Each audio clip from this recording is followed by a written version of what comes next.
மது கொடுத்து 2 சிறுமிகளுக்கு பாலியல் வன்கொடுமை.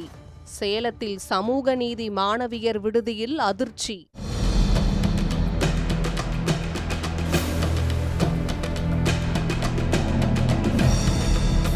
சேலம் மாவட்டம் வாழப்பாடி அருகே உள்ள அரசு சமூக நீதி மாணவியர் விடுதியில் 8ஆம் வகுப்பு மற்றும் 10ஆம் வகுப்பில் 2 மாணவிகள் தங்கி படித்து வந்துள்ளனர். இந்நிலையில் அந்த விடுதியில் சமையலராக பணியாற்றி வரக்கூடிய கலைச்செல்வி மற்றும் விடுதி துப்புரவு பணியாளர் ராதிகாவின் கள்ளக்காதலன் ரகுபதி ஆகிய 3 பேரும் இந்த மாணவிகளுக்கு பாலியல் ரீதியாக தொந்தரவு கொடுத்ததாக கூறப்படுகிறது.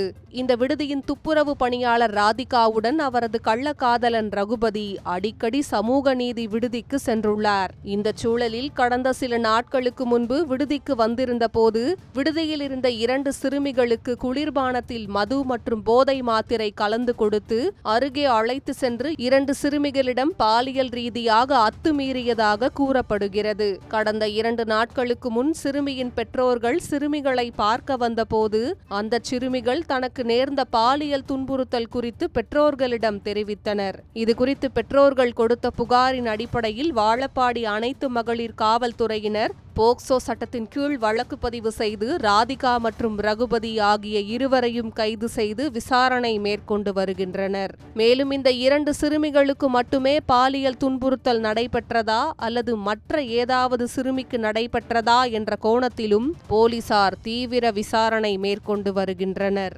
சமூக நீதி விடுதியில் சிறுமிகளுக்கு நடைபெற்ற பாலியல் கொடுமை சம்பவம் வாழப்பாடி சுற்றுவட்டார பகுதியில் பெரும் பரபரப்பையும் அச்சத்தையும் ஏற்படுத்தியுள்ளது.